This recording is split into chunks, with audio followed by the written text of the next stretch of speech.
Greetings, junior scientists, and citizens of this great, big, weird, wild, and wonderful world in which we live. As always, I'm your humble science communicator, the Great Orbax, broadcasting here live from Physics Hollywood in Guelph, Ontario, Canada. I hope all of our undergraduates are doing well, trudging along as they are. We're in week 12 here, so you're almost finished your semester. And to the rest of you who are out there and have escaped the grasp of final exams for the last time, then I congratulate you on your achievement. Tonight, we have quite an exciting stream planned on coming up where we talk science communication tonight and this unique ability that certain educators have to be able to take complex ideas and translate them into a way that people can understand them and that resonate with people in day-to-day life. For the first time ever, I'd like to welcome in a co-host for tonight's event. I'll bring up my actual script here so that I don't screw up any of the information. I would hate to offend this co-host. She's a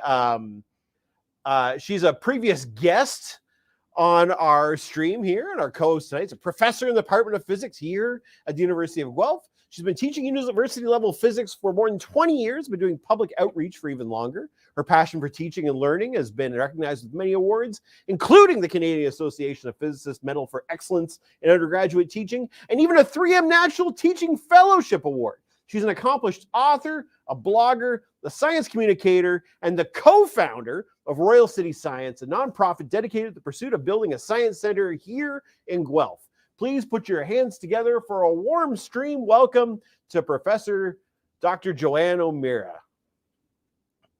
Oh, hold on a second. She's mute. Oh, there she goes. Hi. That was not me. I know I'm always messing up the technology, but that was not me that time.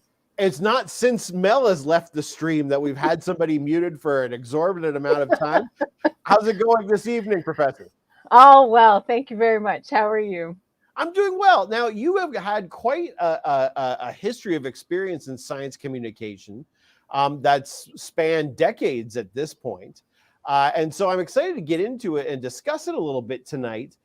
You're beloved by our students, so I'm sure that there's many of them watching right now. And don't forget that if you're watching along with us, and if you have questions that pertain to the stream or questions for our presenters this evening, feel free to go ahead and just post them in the chat, and we'll get to them as it comes along. But, you know, one of the things that we like to open with on the stream here is a question that we use to kind of to humanize our presenters a little bit before we get into the depths of the physics that we often get into. And one of the things I want to ask you is just exactly that. Here's our opening question. If you were to tell somebody what the most exciting thing about your job in physics is, what would you tell them that it would be? Well, I think the thing that I definitely love the most is teaching and engaging with my students in the classroom, whether that's this semester I have second year electricity and magnetism, and also third year and fourth years in the science communication course that we have here at the university in our Department of Physics. So interacting with students and seeing that little light bulb go on when something finally clicks for them is fantastic. But also, because we're talking about science communication today, I love so much the many opportunities I get to have to take my enthusiasm for science, physics specifically, out into the community and work with people of all ages and of all backgrounds and bring them fun hands-on activities to do and just try and share my love of physics with whoever will listen to me. Well, there is something that's oddly magical about talking to somebody who's never sort of thought of a physics problem or a science problem in general in a certain way, and explaining it to them and watching that light kind of click on in their head or something, where they actually get at that, I guess in the words of Ernie McFarlane, that aha moment. Where you can actually physically see a point at which somebody understands the thing that you're trying to say to them. You absolutely can. And if there's any teachers watching tonight, then they know for sure that you see that moment, and it is hands down the most rewarding aspect of teaching or communicating or anything like that. So yeah, absolutely. That moment where you can see the gears clicking and the connections being made is just such a great feeling. Well, and you're also, I mean, I've been watching this week and helping out, but we're running, you and I together have been running STEM Week since 2018 in conjunction with the Guelph Museums. And we've been doing our first virtual version of that this week. So you're getting your students to actually take on, I mean, quite a change in terms of the way we deliver material, which is instead of, you know what, maybe it isn't really that big of a change, because I guess so much of it is done virtually now in a lot of respects that when people come into science communication, maybe people now consider virtual and YouTube videos that the way that they get their science communication, as opposed to when you and I started in this field last century, where it was a lot more sort of hands-on and interactive stuff. But your students this week are presenting to groups of grades 6, 7, and 8 students, and you're getting to actually see a new generation of science communicators learn how to communicate. Absolutely. Yeah. So I love this aspect of the course so much. So this is a course that we've been teaching for several years now at the university. And every year, the final group project is to present or to design and build and implement hands-on interactive science center type displays for elementary school students. They're usually in person, and the students are given a budget. They're actually given some cash to spend to build these things and create something fun and amazing. And then in the last week of the semester, we run STEM Week for elementary school students to come to the Guelph Civic Museum on field trips. And we take them through 3 stations throughout the museum. Because it's the last week of classes, the students in my course can't spend the whole week down at the Guelph Civic Museum, obviously. So they design and build these activities for the elementary school students, and then they hand them over to Orbax and me and a team of amazing volunteers from the department to run the activities all week with the elementary school students. So that's been the way we've run it for the last few years, and it's been very successful. Tons of fun, lots of those light bulb moments. But then this year, obviously, there were plenty of challenges in trying to do something like that with COVID. So what we decided to do was to run virtual STEM Week this year. So we're running a session. We ran our first one this afternoon from 1 to 2:30. Our second one is on Thursday afternoon from 1 to 2:30. And all of the programming is designed and run by our students in the science communication course. And what I like about this year's offering is my students actually get to do the presenting this year, because we're running it virtually, so they don't have to go anywhere.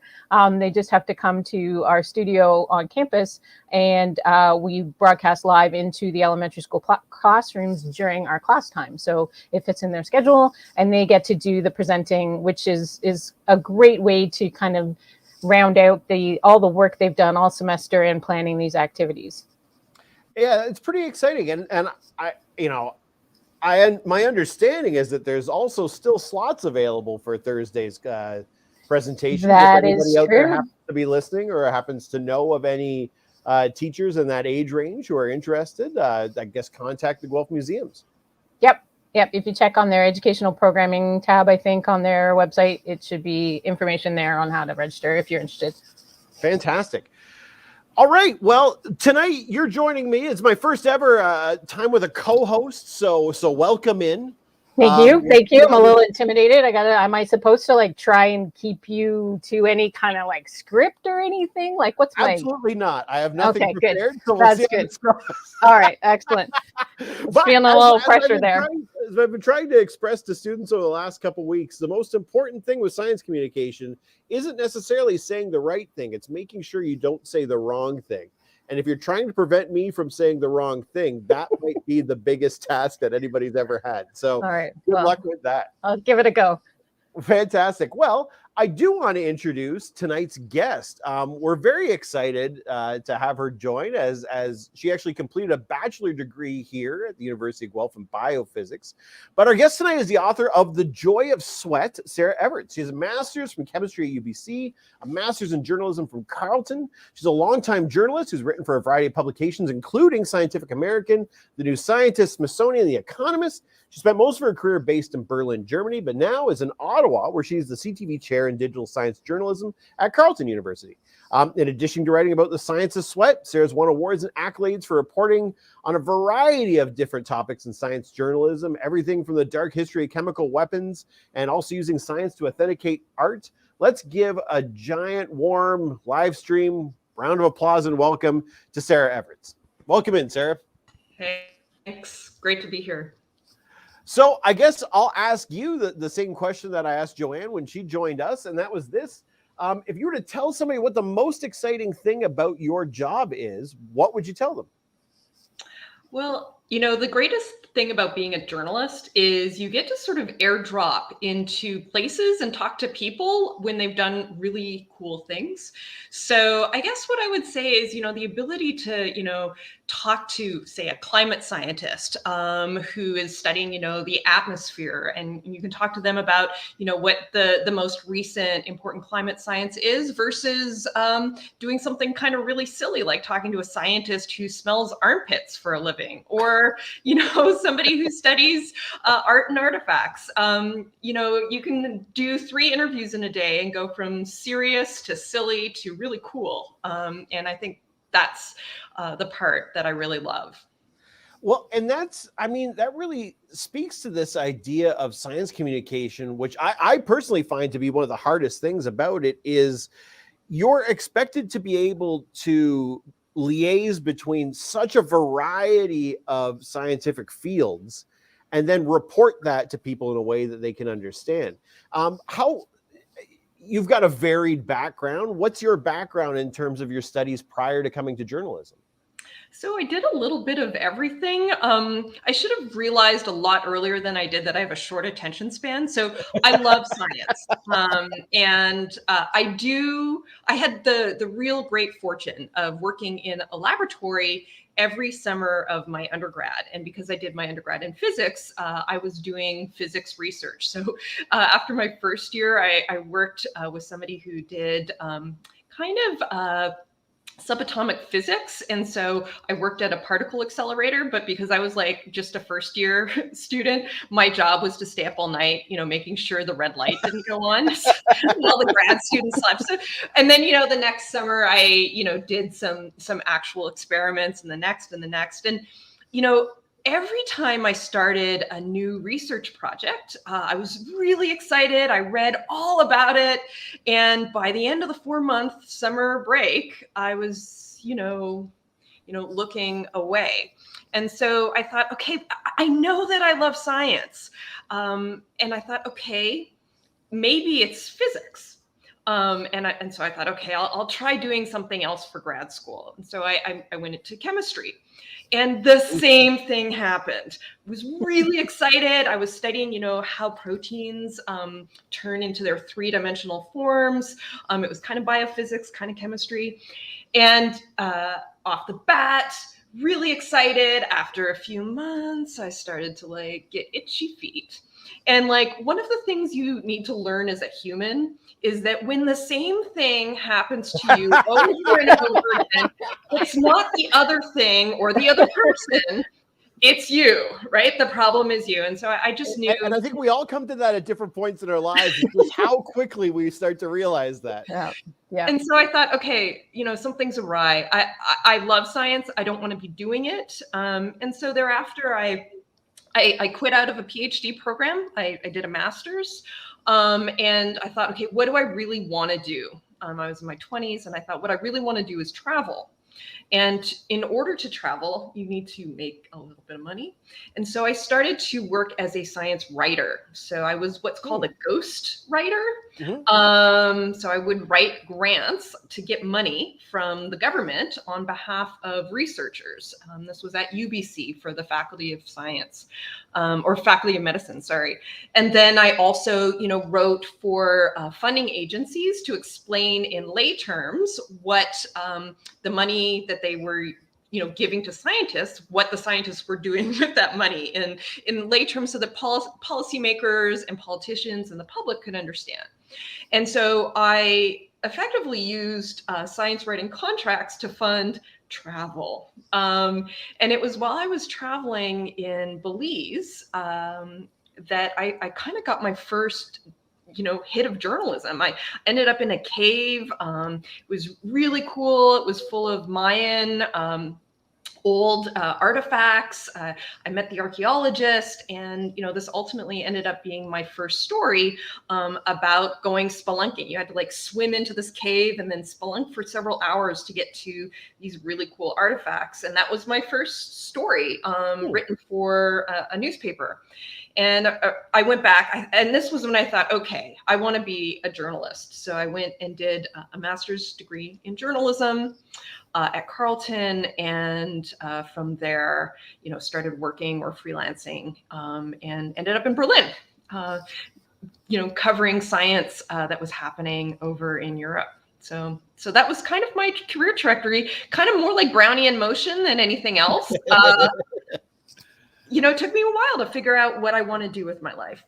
Well, I mean, I had a very similar sort of journey where I also dropped out of my PhD, and I got into entertainment, and it was again kind of that thing. But I'll ask you this, kind of having a very similar trajectory.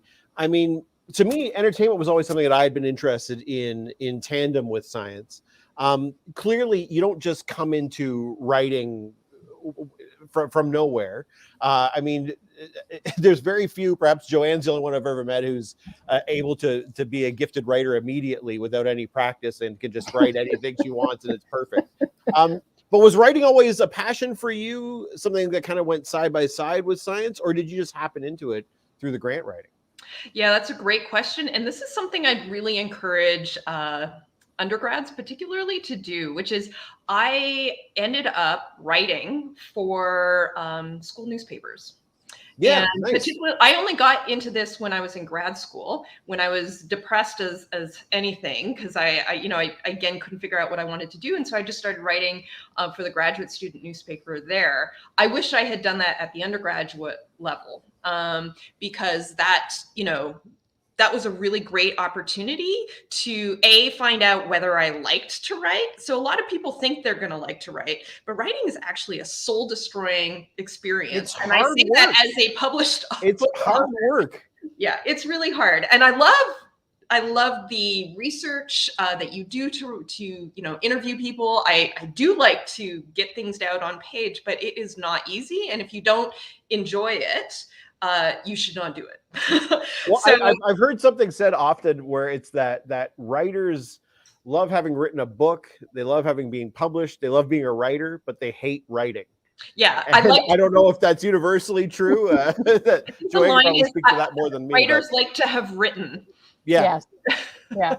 No, I think that's a really important point, though, Sarah. I think that so advice for students, I think, is pay attention to the things that you seek out to do when you're bored or you're not enjoying what you're doing and you're looking for some avenue. So you found that writing for the school paper when you're in grad school was kind of your, oh my goodness, I need to find something that I'm finding intellectually stimulating and engaging. For me, when I was a postdoc and doing research 100% of the time, I was like, oh, I can't, this is like not soul destroying, but it was a grind. And what I sought out was volunteering with a after school program with kids to do some tutoring and some fun activities for kids. And that, like, in retrospect, you're like, why didn't I see at the time that's what I wanted to do? But I think that's a really great point when students are kind of struggling with what direction should I go. Take a look at the activities that you love and that you engage in recreationally and see if there's some way to turn that into a career path. Yeah, and to sneak a little science into it. So when Absolutely. I was writing for that graduate student newspaper, I didn't always write about science, but sometimes I did. And so you can kind of see where your interests mesh. Absolutely. Now, do you find, I mean, you write on a variety of topics. They kind of range the map in not only just topics for journalism, but topics for science across the board. You got a physics background, you have a chemistry background. Do you find yourself doing a lot of research to prep for these types of stories and interviews? Or do you mostly communicate with experts and kind of take what they're saying and process it through a filter to deliver to the public? Yeah, kind of what you're asking is, do you need a science background I in guess order so, to be yeah. a science journalist? And I would say it both helps and hinders. So a lot of people who do what I do come from two angles. They're either like me and you, people who have a science background and then discover they like to communicate or write about it. And the pros of that is that before I interview a scientist, I can read about their research in peer-reviewed papers and kind of get a gist of it because I know the jargon, I know the basic ideas because I have a science background. So that is helpful in some ways to be a science journalist because I kind of come already understanding the science that I'm interviewing somebody about. But this could be a hindrance because scientists, when you speak to them, they will speak to you at the highest level that they think they can get away with. Right. And so if they know, if they've done their due diligence and Google stalked me, which is like, if a journalist ever asks to interview you, you should Google stalk the journalist, just like you should Google stalk anybody who asks to interview you. They'll know that I have, a relatively good background in science. And so they speak to me in gobbledygook jargon, which I might understand, but I have to quote them for the public. Right. So, I have to kind of pretend sometimes to be less knowledgeable in science than I am. And so some people come at it like from, the people present in this room, in this digital room. And then others, are trained in journalism. And then they sort of are, drawn to the nerdy beat and just really love science. And what they bring is they might not be able to perhaps read an entire peer-reviewed journal article and kind of be able to parse it, but they come with questions that the public has. Yeah, sure. And that's who we serve as journalists. So we are not, we don't actually call ourselves communicators. We serve the public, not science. Whereas I think science communicators might describe themselves as serving the science in the sense that they are there to kind of promote science. We are there to explain to the public what science does in all of its, beauty, but sometimes it's dark armpitness too. I understand. I mean, it just makes sense, I suppose, that so I guess put this in sort of a terms that the public would understand. We're the good guys, you're the bad guys. Is that how no, I'm the good guys. You're the No. Well, no, it's not like that at all. But yeah, no, I understand. It's interesting to me because it was one of those things I kind of fell into science communication just because it was something that I always liked to do. I always liked to learn about something, and it kind of became a necessity for me to explain it to other people because A, that's just how my personality is, but B, it was a means by which I could understand the material more was by trying to teach it to other people. And that was, to me, always the way that I could get things straight in my head, was to push it out there and see if anything that I was saying made sense. Which I often wonder while we're doing the stream at the same time too. What's interesting though about you poking at me and saying I'm the good guy or the bad guy or whatever. What I think is really interesting about the pandemic is that it's shown that both the mainstream media, so journalists, but also science communicators have utterly failed in one major aspect of our job, and that's explaining to the public what science really is. And the answer to that question is messy. Generally, when you're a science communicator, you are trying to explain, a cool thing to the public. And so you explain it as a fait accompli, which makes sense because it often is. Like by the time you want to explain something, you want to have a full story. You want to have a discovery. And journalists also explain science usually when a great big discovery has been made, right? And when a peer-reviewed paper has been published. And that's usually after many, many years of a lot of scientists disagreeing. But it sounds like from both of our perspectives that the science comes down with Moses and the 10 Commandments from on high, and that like when science looks at something, science discovers something. And what we found with the pandemic is, for example, with the mask rules, right, that changed. Initially, we thought that this particular coronavirus was going to be like previous coronaviruses and not be aerosolized. We found out, crap, it's in the air. We should wear masks after all. And so science made a discovery, and the public was like, why is science being wishy-washy? Because that first thing that we brought down from on high should be the 10 commandments of coronavirus, when in fact, you know, we were just at the beginning, and the whole process of learning about coronavirus is a topsy-turvy thing. There's conflicting evidence. You have to ultimately discuss it. Scientists don't all agree with each other. It's messy. And I think, you know, writ large, both, you know, science media, like journalists, but also science communicators, we have failed to tell the public just how messy science really is, so that when things like the pandemic happen and science is evolving, they don't think that we're being wishy-washy or that science is being wishy-washy. Science is actually improving. They should have celebrated that we had this new mask discovery, because now we learned something new. Instead, everybody was angry.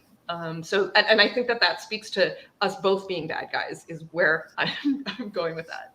Well, I mean, I don't know. It's clear you've never seen any of the stuff that I've put out, because it's always about me constantly failing in general and never getting anything right anyway. But that is, you know, to speak to that to a wider context as well, that's something that, you know, when we chat with kids in grade school, even just about this idea of watching science on YouTube, this idea that when you see that experiment being done, it's after how many takes before that's what you're presented with, and that this stuff isn't simple, and, you know, this stuff has to be a trial and error process, and you learn from the failure over and over and over again to try to come up with something new.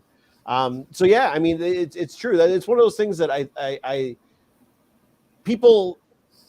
That's why we need science journalists and science communicators, because people just don't understand how science works, and we need to get more of that information out there in general. Joanne?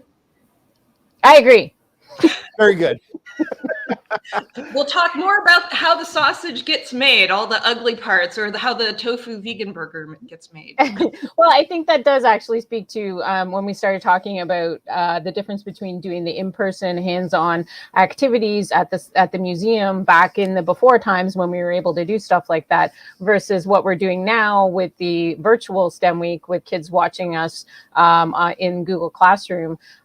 It's not the same as, you know, getting your hands dirty and really trying to do the experiment yourself, and seeing that it doesn't always work the first time. And if it's not working, what's going on? Why is it not working? And troubleshooting. And I mean, that's for anyone who's been bitten by the science bug and done an undergraduate degree or beyond. That's what you love about it. That's when you're trying to do an experiment and it doesn't result in what you thought it was going to do. That's the interesting moment, right? That's when you go, but it's supposed to. So what's happening? Maybe I need to change this. Maybe the lead's not working. Maybe, you know, and so that's when the fun stuff happens. So, but if you haven't had that opportunity to play around and get messy, oh my goodness, did I just quote Miss Frizzle?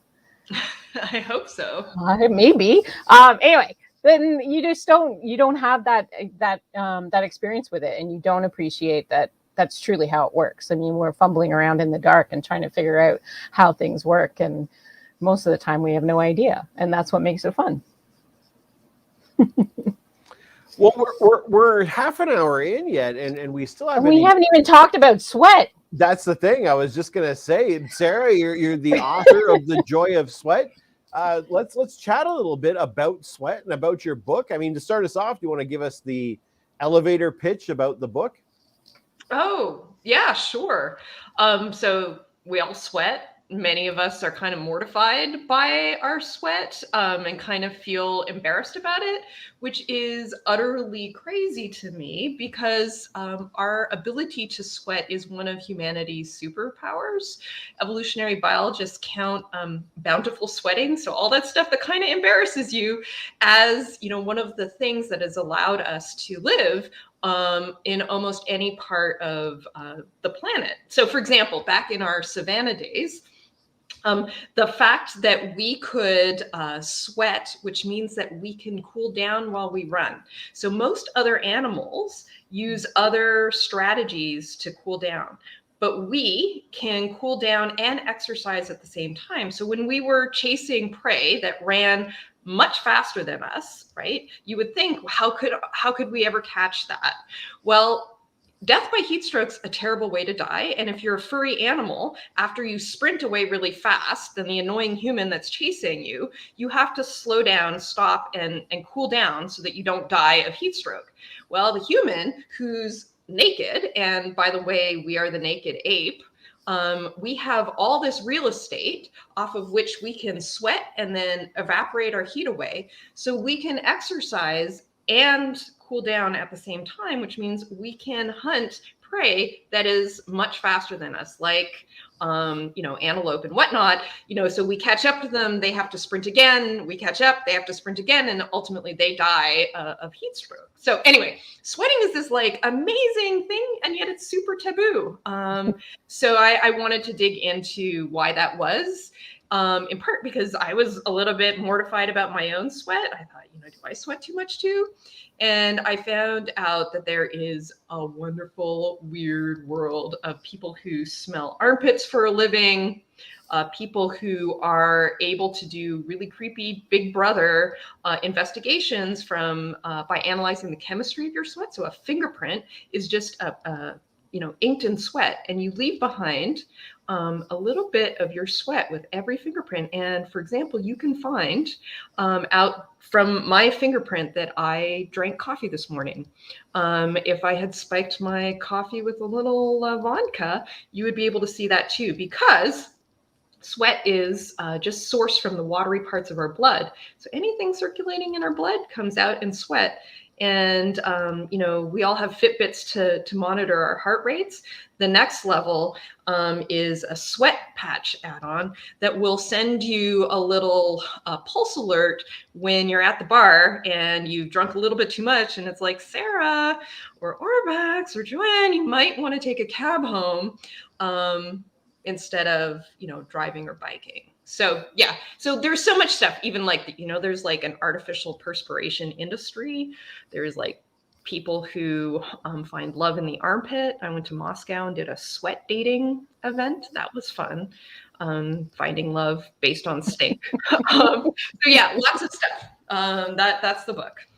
Well, I mean, you've literally opened enough topics to talk for the next 2.5 hours on. I want to take this opportunity again to throw it to our live audience. If there's anything particular that they have questions about or want answered, now is your opportunity. I think that perhaps for some of you, the only one you're ever going to get is talk to somebody who's an expert in sweat, perhaps what we call a sweat spurt. Yeah, it used to be that I have a friend who takes great joy in Googling my name and then letting Google finish the sentence. And like he's always showing screenshots of Sarah Everts stinks, Sarah Everts sweats, Sarah Everts. So yeah, if you have any dark, crazy questions about sweat, I'm happy to answer them. Well, until those pop up, I want to pose this question to you, which I think is at the basis of any sort of science communication question in general. So you have the idea for this topic. It's something you want to explore. Literally, where do you start? How do you begin this journey? Well, it's funny. At the time, so the true origin story of how I ended up writing a book about sweat is thanks to like really annoying spam. Yeah. So as a journalist, you get a lot of press releases in your inbox telling you, hey, this, discovery was made at this university, that discovery was made at that university. And about 10 years before I wrote my book, I got an inbox email that said, and by the way, you normally just delete all these emails without even opening them. But this one had a subject line. It was like, new artificial perspiration product, blah, blah, blah, blah, labs, da, da, da, da. And I was about to press delete. And then I'm like, what? Like, I sweat enough why would there be an industry of synthetic sweat? Like, why would people need to fake that? I should just collect and sell, because, by the way, 1 teaspoon of sweat, 5 milliliters, costs about $150. Whoa. Like, I can produce a teaspoon of sweat with a bunch of burpees in 5 minutes. Like, this is like, I was like, I need to do a side hustle. Anyway. Orbacks, this is how we fund our science center. Yeah. My sweat. Blood, sweat, and tears. And it turns out there's like all these industries need fake sweat. So, for example, we're all wearing shirts with color pigment. And textile companies need to make sure that their pigment doesn't leach out into sweaty armpits. That's like usually not great if you sell something. Or, cell phone manufacturers need to make sure that sweaty fingers are still able to be, the electronics can still detect what your finger wants to do. Guitar strings, we have salt in our sweat, a little bit corrosive. They want artificial sweat to make sure their strings don't decay, like break down when somebody does a really long guitar solo on stage, right? So yeah, there's like and the best is forensic scientists need to do control fingerprint analysis. So when they do the experiment where they lift a fingerprint and then they check with anhydrous dye whether they can make the fingerprint turn purple so that they can see it better. That dye is reacting with proteins that are in your sweat.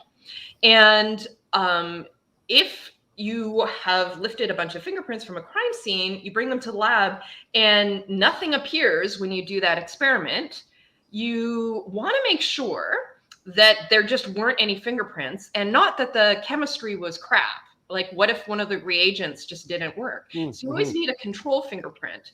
And it turns out like your fingers don't sweat enough to like do enough control fingerprints that, those scientists can do the like lifted fingerprint from the crime scene, and then they do a control one. So you need like pads of fake sweat so that they can go like this.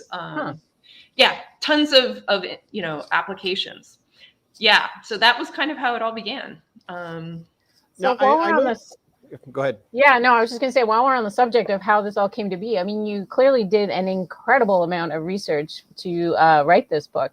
I mean, traveling to lots of different places and talking to lots of different experts, as you said, from people who smell armpits to people who run a museum of smells, effectively. Is there a particular experience that really stands out from this journey that you kind of undertook? Yeah, I think having my armpit sniffed by a professional nose was a little bit more scary and alarming than I thought it would be. So, all right, well, let's just touch base here. So far, we've been talking about synthetic sweat, but you're talking about a professional nose. I'm getting lost in the jargon here. So there are scientists who, when you go to the pharmacy or somewhere and buy deodorant or antiperspirant, often it says, works for 24 hours or 48 hours. Well, there are people who do the sniff testing to make sure that these deodorant and antiperspirant companies are not lying. That they can make these claims. And these people, their job is literally just to sniff all day, every day for all sorts of companies. That's why they're called professional noses. So they work for coffee companies, helping them develop a new brew. They work for diaper companies, helping diaper companies make claims that, this product doesn't let poop smell come out of the diaper. And they work for... Is there any part of this job where you smell things that aren't awful? No. Well, coffee sounds good. Okay, I know. Sorry, I get that. For some reason, that was overshadowed the by all coffee the other assignment. terrible things. They do cat litter too. But anyway, so what's amazing about armpits, right, is that we have two. So it's like perfect for science. You have the test armpit, the one that takes, the new deodorant. And then you have the other one. And so effectively what they do is they hire people often students, if you want a side hustle, to be their kind of experimental subjects. And you can't like wear any other kind of products than the ones that they spritz on you, and they spritz like a very exact amount into your armpits. And then, so you have one armpit that's got no product, the other one that does. And when it comes time to actually test it, the person, me, the subject, the person who's having their armpits smelled by somebody whose job it is to smell things for a living. This was, you lift your hand up and you put it behind your head, and then the sniffer approaches. And when they get to about 15 centimeters away, they do 3 little bunny sniffs. Bunny sniffs is the technical term. And then they like separate, and then you like put your other armpit up, and then they like go to 15 centimeters away, and then they do like the same thing to see if, you know, there is like a difference in intensity of your BO. And I remember finding out that these people exist and being so excited to be able to interview them and to go and participate in this, that it didn't actually capiche until I was in the waiting room that this thing, and I'm super sweat positive. Like, I wrote a book that's effectively a perspiration pep talk, but I suddenly was very anxious about the fact that somebody was going to sniff me. So yeah, there was a lot of joking, and ultimately it was fun. Do they have like a palate reset, like you would have like a sorbet in between courses? Is there? But I mean, is there something to standardize in between? Their different testing measures. Yeah, that's a great question, because and that's why they do bunny sniffs. So right, they don't do a deep inhale, because if a person has a really strong BO, that's going to knock out the sensor, so to speak. And so actually they take a few seconds. So probably, I think it's 30 seconds to a minute, as long as they just do the exact same thing with every single person, so that their nose, because it's normalized to their nose, right? But you want to take enough time that your nose resets, but you don't want to take too much time that you've forgotten the intensity of the other armpit. So yeah, there's a sweet spot. Well, if anybody's still watching after any of those descriptions, I'll get That's why I don't get invited to different questions. I mean, I know Joanne has a myriad of questions that she has to bring forward. Well, I was going to say it's actually the last week of classes here. So exams start next week. And having invigilated many final exams, I have my own opinion on this particular question, but it's completely circumstantial and anecdotal. Could you tell us something about the science of whether or not you can smell fear? Yes, you can. So this initially started also from anecdotal evidence, not from profs in exam spaces, but actually from law enforcement, who noticed that people come into interrogations smelling like their own body odor print. We all have our own BO smell, and I could explain why that is, but we all smell like ourselves. But what law enforcement noticed was that after being, questioned for a long time and effectively being really stressed out, everybody leaves an interrogation smelling the same, like this potent anxiety pong, there's this top note of anxiety stink. Okay. And, what's super interesting is that scientists, of course, got on the case and did a bunch of really funny experiments. So they got people to put on t-shirts, tight t-shirts, and to watch a sequence of films, either a nature documentary about Yellowstone Park by the BBC or a really scary movie. And so the idea was they would be collecting in those t-shirts people's BO, but either their normal BO or their anxiety-induced BO. Then with all of these t-shirts, they then went to a panel of noses, a panel of sniffers, and asked the people who could not see the individuals, they were complete strangers, is this person stressed or not? And the panel of sniffers could tell the difference between the people who were, stinky just because of their own BO or stinky out of fear. And and there's this idea that there's this top note of fear. And the interesting part about that is that the researchers often who study this get paid by the military, the US military in particular, who's got a vested interest in trying to capture that odor of fear, like you would capture maybe CO2 from the environment or a poison gas. And the reason is that you can imagine in a combat situation, if you have a bunch of people in a small space like a tank, and one person freaks out and starts smelling of fear, that this could spread to the other people on the team and possibly compromise a mission. And so chemists have been trying to, in the hundreds of molecules that form, my BO and your BO and Orbax's, not that I've smelled either of you, but I can hazard a guess that, amongst these hundreds of molecules, one is that anxiety molecule. They haven't isolated it yet, but the idea is to figure out what it is and then how to capture it and sequester it.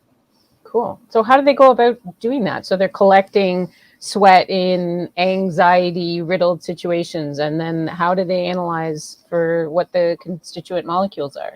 Yeah, there's this thing called a GC olfactometer. It effectively takes so you have like a smell is just a bunch of molecules in an airspace. Now, here's the other thing. What we can smell is also entirely dependent on the receptors in our nose.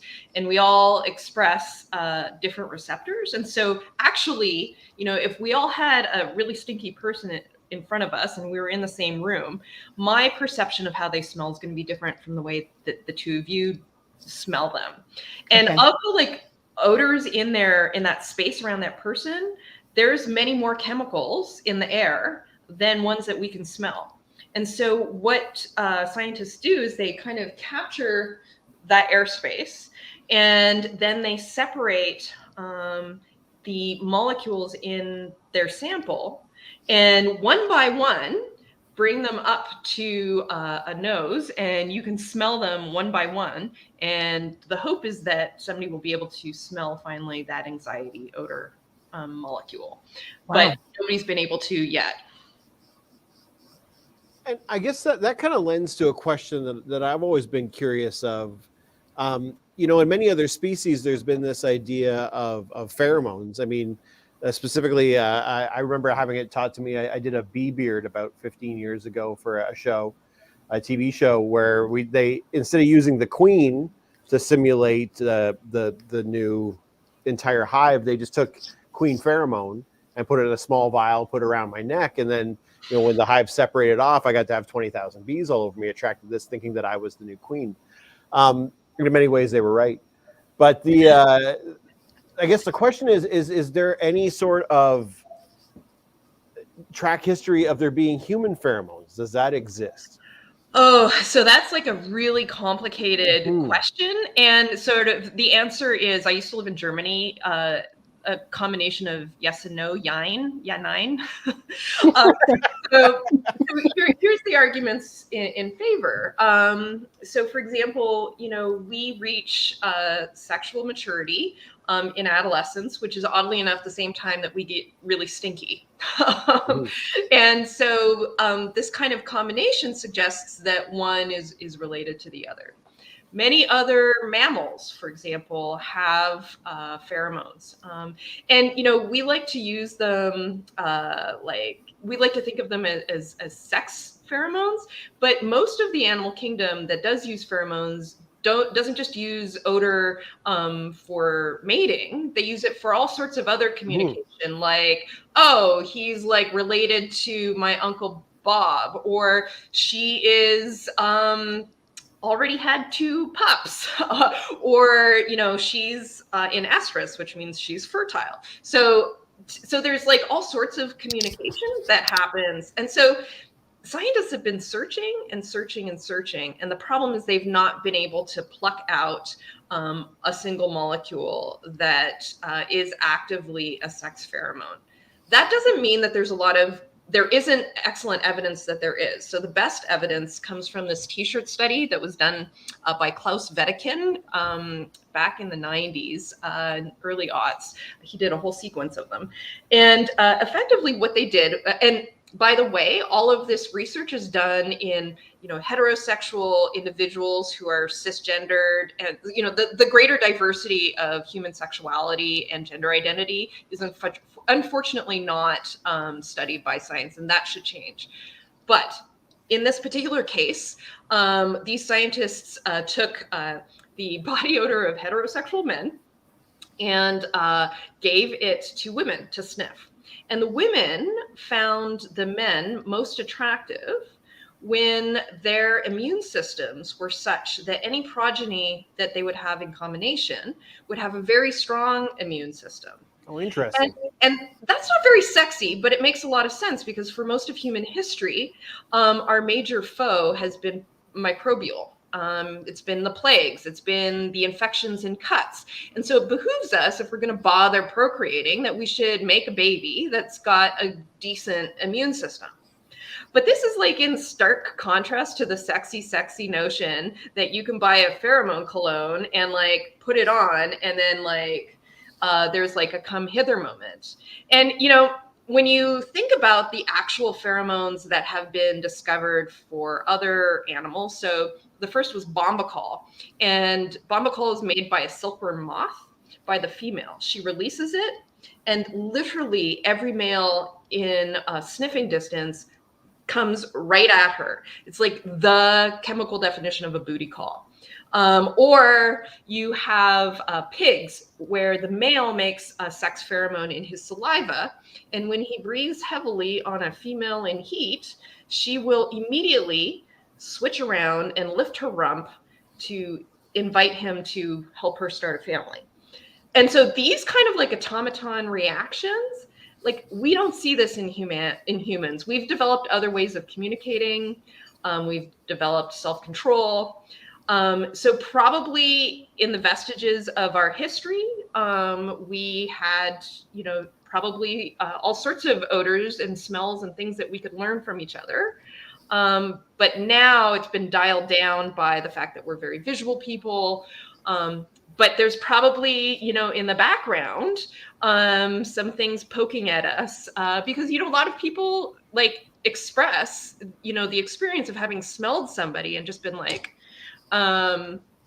and we do learn all sorts of things like that somebody's anxious or that somebody has an infection, or we learn even just the body odor print of the people we love most. Like if you have a sibling, even if you haven't seen them for 2 years, you can still identify them by the way that they smell. So we do use our noses. We probably use it to help us make babies that are, strong immune systems. But this like fantasy of like, I spritz on you and you come hither. Thankfully not. Like a little too simple. Utopian enough. We don't need spritzes like that, because you can also imagine humans that kind of suck. We are not known for using things in ethical ways. You can imagine how if there was actually a true sex pheromone, how horribly poorly people would use that. Interesting. Yeah. So, yeah. I hope so. So go ahead, Joanne. Oh, I was just going to say that really kind of connects to your whole smell dating experience in Moscow. I don't know if you want to sort of briefly describe that, because that was certainly a rather interesting passage in your book. Yeah, so, in this day and age, when we swipe left and right in order to find a date or a mate, smell dating is kind of operates more on an analog premise, with the idea being that, at some point, you're going to smell the body odor of your potential date or mate, and it will be a make or break moment, right? You're either going to like it or not. And instead of like swiping left or right based on, optics or shared hobbies, why not use your triage? Why not use the like deciding factor to be how somebody smells? So it's kind of like a quirky idea that has actually ended up being events that have happened all over the world. So not just in Berlin, not just in Moscow where I went, but also in Berlin, in New York, in London, in Rio de Janeiro. And what happens is you show up to a sweat dating event and the first thing you do is you're given a wet wipe. and you wipe off any deodorant or perfume that you have put on. Right. The next thing that happens is they take you through a high intensity exercise so that you work up a sweat. And Right. so, you've got like 10, 15 minutes of like burpees and jumping jacks and like squat jumps, and you are sweaty. And then they give you a cotton pad and you dab your parts. And then the cotton pad goes into a jar, and the jar has a number, and only you know the number and the organizers know the number. And so a table is set up with all these jars, and people are invited to sniff through them. And so you're like, smelling them all, and you're supposed to come up with your top favorite 5.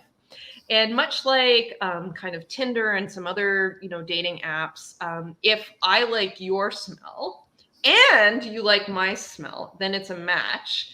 Okay. And this being Moscow, we would both get a bracelet for an all-you-can-drink VIP vodka cocktail lounge to find out whether the like optics and shared love of books, or I don't know, taxidermy or whatever it is, vodka also match up. It was quite an experience to smell through a whole bunch of people's BO. Excellent. Sounds like it. So we're getting close to wrapping up here. But is there anything left in the world of sweat that we want to tackle before we actually get into the closing sort of arguments tonight? Yes, I would love to bust a myth. Let's do it. Bust away.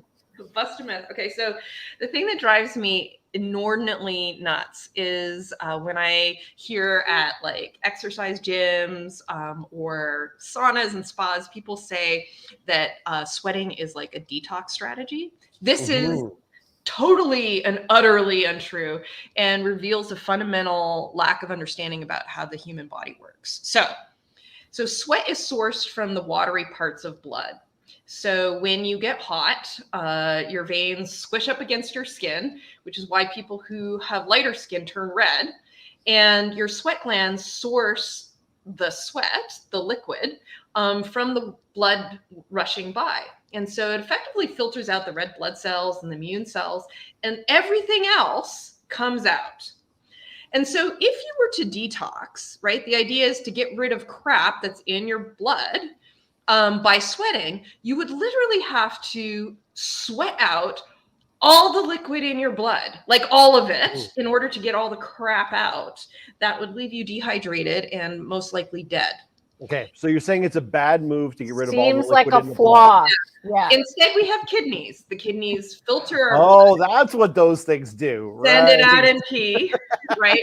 And so anything that comes out in sweat is just incidental. So all sorts of weird and wonderful things come out in sweat. Good stuff, bad stuff, like vitamins, hormones, things you don't want to lose, as well as crap like, heavy metals and urea that you do want to lose. And it's just coming out because it hasn't swept down to the kidney yet. So yeah, when you sweat, it's just to cool down, just to evaporate the heat away, not to detox. No. Well, that's good to know, because that is one of those big things that are marketed currently as like a major fad. And I mean, you see it everywhere. Well, this will be, I'll give the last call here for questions upon leaving out. We've got a lot of people are excited to see the co-host joining this evening. A lot of positive words for everybody that's going on here. So that's a lot of excitement that's taking place. But Sarah, before we lose you here, I want to know what else is coming up. So you've tackled the world of sweat. You've completely learned about it inside and out. You've come from a history of all types of journalism. What exciting new things are you working on? What can we expect in the future from you? So now that I'm a prof at Carleton, so I teach people how to do science journalism, and I do a little bit on the side. And so part of my job there is I've been doing some research on misinformation, in particular vaccine misinformation. So been working on that and working on a really cool project with some colleagues about using virtual reality to explain how vaccines work. That's with some of my colleagues at the School of Journalism and Communication. And then, just in terms of the stuff I want to write, as you kind of guessed, I like things that are smelly. And so I'm working on another book about smelly stuff. And I'll leave it at that. Cool. Nice. Exciting. So we like to close our live streams with a question that was originated by our roving reporter, undergraduate reporter, Mel, who has since become a postgraduate gainfully reporter. Employed alumna. Yeah, I know, exactly. The nerve. But it always ended up as a great closer to our chats. So I'll pose it first to you, Joanne, and then we'll move to Sarah. And it's this: what's been your most exciting day ever in your career? Oh man, come on. Just up to it right now. It's perfect. Yeah, today was my most exciting day ever. I don't know. I mean, I would say any day that I get to share my enthusiasm and love for science and physics is a great day. Whatever the format, whatever the medium. Well, and it's in the ever-changing medium now, right? As we move forward, this idea of moving all of our outreach and all of this type of science communication that we as people who've traditionally been face-to-face science communicators all moves forward into this digital and virtual medium. I think that's the way it's going to continue to go. So it's a very exciting future that I foresee for science communication, if, like Sarah mentioned, that we can actually get this idea of science sort of solidified in people's minds as to how the process comes about and where these ideas come from. Fantastic. So Sarah's turn now to be put on the spot. We're like, yeah. So Sarah, what's your most exciting day? I mean, you, as a journalist, you are so lucky to be able to airdrop into lots of interesting places. But I think probably one of my top 3 days was, so if you've ever been to Paris, you might have gone to the Louvre, which is, the famous museum. And in front of the Louvre, there is like this huge green space. And underneath that green space is 3 secret levels of lab, including a whole level, underground basement level that has a particle accelerator. And there are secret tunnels that go from the Louvre Museum down to these research lab spaces so that you can, take the Mona Lisa out of the museum and bring her onto the lab bench to study without actually having to bring her outside. And it was just such an exciting day to be able to spend going up and down in all these lab spaces and seeing, masterpieces and incredible, artifacts up close, and, talking to the scientists who get to, study these incredibly precious objects. Yeah, that's definitely a top day. Very cool. And there's actually a Guelph connection to that lab. Go ahead. Because our one of our professors emeritus, Ian Campbell, he runs the accelerator. He's still a very active researcher, and he runs the accelerator lab here at the University of Guelph.